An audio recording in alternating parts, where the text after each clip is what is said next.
Something like that is kind of like why people keep eating pizza, you know?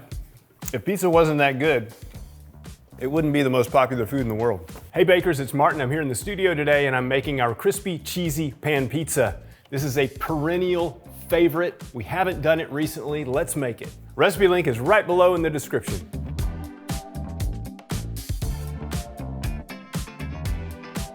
Okay, so let's do the mix for our crispy, cheesy pan pizza.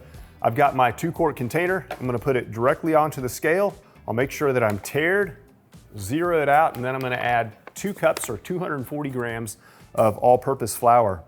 If all you have is bread flour at your house, use bread flour. Don't even sweat it, it's gonna be fine. I like all-purpose for making quite a few different types of breads because it does bring a little bit more tenderness, and sometimes I want that. Sometimes I need a little tenderness. And then I've got half a teaspoon of instant yeast.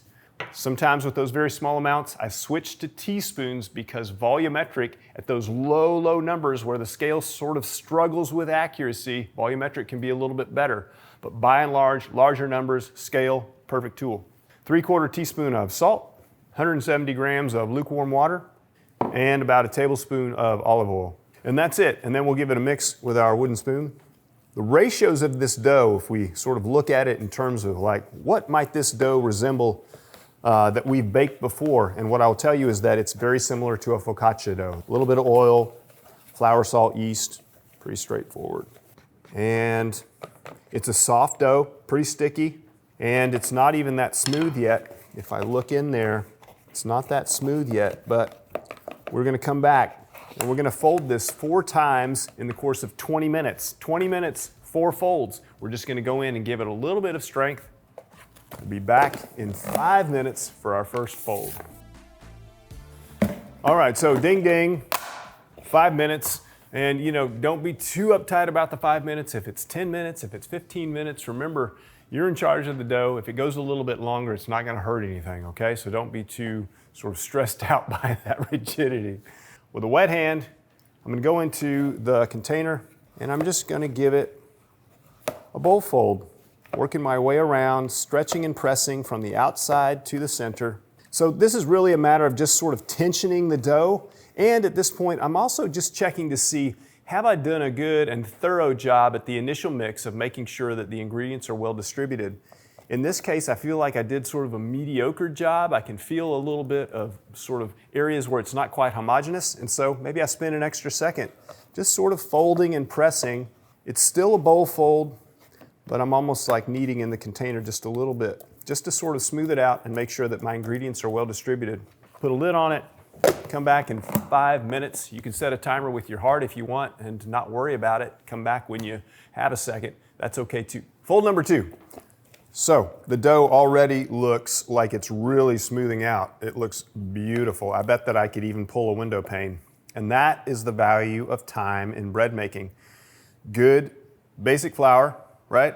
All purpose, beautiful, plenty of strength to make bread. And we're what, 10 minutes into bulk and it'll already window pane. That's the magic of gluten. So I'm gonna give it a couple folds. I'm gonna go into the bowl, grab on the outside, stretch up, press to the center.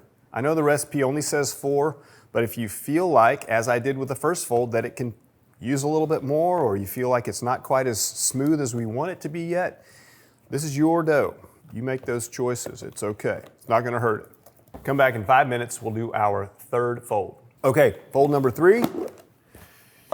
And the dough is looking like it's definitely strengthening. If I get my hand in there, I even feel a little bit of activity, honestly, even in those few minutes. Feels great. Starting with the outside, stretching it up, and look at this. Beautifully sort of elastic. That's exactly what we want. Dough's behaving very well. Make your way around the outside, stretching and pressing into the middle. Put the lid on, we'll come back in 5 minutes for the 4th and final fold. Okay, 4th and final fold. Let's see what we got going on here. Boy, the dough feels nice. It's just a nice dough to handle. At this point, it's absolutely smoothed out. It's luxurious, and that's it. That's the last touch until it's time to shape it. So Get your lid on there. We're gonna leave it at room temperature for 40 minutes. Could be a little bit longer, it's okay. The idea here is that after the folds, you sort of let the dough start to recover, to sort of rise a little bit more fully, and then we're gonna put it into the fridge for a minimum of 12 hours, but up to 72 hours, so a few days. Okay, so happy nappy. We'll see you on the other side. Okay, let's get our dough into the pan. We have a dough that's been in the fridge for a minimum of 12 hours, but up to several days. In that sort of fridge period, it's developing flavor. It's also making your life easier, believe it or not. I've got some olive oil, and I'm using a cast iron. I really like the cast iron aspect of this recipe. I feel like a lot of people are putting Detroit-style pizzas into cast iron these days. The black color is not dissimilar to the Lloyd pans, which are also black anodized. It's a great color for baking. Black is actually helpful in terms of like the thermodynamics of the pan itself. Maybe we just take a peek at the dough and see what we think before I dump it into the pan. Looks beautifully fermented. Good fermentation around the sides. If you look, lots of small bubbles. That tells me that the dough rose well in the container. So let's get some olive oil into the pan. This is 1.5 tablespoons of olive oil. Is that a lot? Yes, it is a lot. But the olive oil is going to contribute a couple things. One is the crispness. Sort of first and foremost, it's going to give us this crispness. Using my hands just to sort of bring it up the sides a little bit because this dough is going to move some. Make sure you've got good coverage there. And then you can just dump the dough into the pan. And then once it's into the pan, you're going to invert it once just so that you've got a nice sort of oil-covered side on top as well. So then gently, but also acting like I'm in charge of this dough, I'm going to press it out to fill the pan. And if the dough has fermented well and sort of relaxed in the process, this shouldn't be something that's challenging to do. The dough should sort of play ball with you.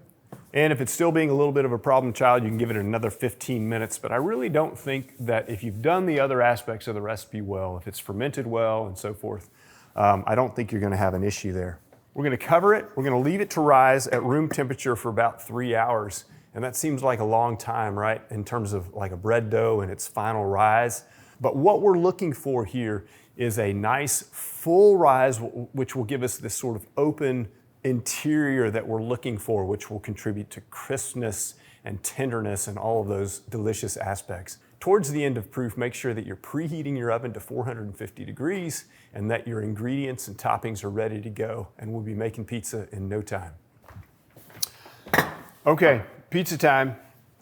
It's been about 3 hours. I had this dough rising in a nice comfortable spot with the lid on it to protect it from drying. It looks jiggly to me. I see some bubbles kicking around. I'm not waiting any longer. Let's get this into the oven.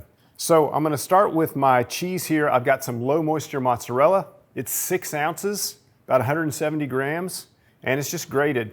I'm going to put about 3/4 of that quantity onto the pizza, then I'll add a small amount of sauce, and then I'll use the remainder of the cheese just to sort of garnish it. One of the things that I really like is the way that cheese sort of crisps along that edge. I might even recommend that you add a thin amount of cheese around the perimeter first, and then you can sort of fill in some on the top. So the idea here is that the cheese goes on first, and then you create this layer between dough and cheese and then the wet sauce. It helps to support the crispiness a little bit. Now we're going to go with some sauce. It's not a heavy quantity of sauce. It's only about a 1/2 cup, 113 grams. And you can use any sauce that you want. You could use a canned pizza sauce, no shame in that. If you have a nice tomatoey pasta sauce kicking around your house and you want to use up some of that, that's fine. So I just went in with the dollops of the sauce. It doesn't look like much, but as it sort of bakes, the sauce will find its way into the nooks and crannies, and I think you'll be happy with that amount. I'll go back with that small amount that I had remaining of cheese. Okay, so we're going to get this in. I'm going to put it in the lower third of the oven, 18 to 20 minutes, 450 degrees. At some point during that process, sort of towards the end, I'm going to take an offset and I'm just going to peek underneath and make sure it's browning well. If I feel like I want some more color on top, I'm going to pop it up to the upper third of the oven and I'll give it a little bit more time just to make sure that those toppings are as beautiful and sort of colorful as I want them to be. So enough talking, let's get this into the oven.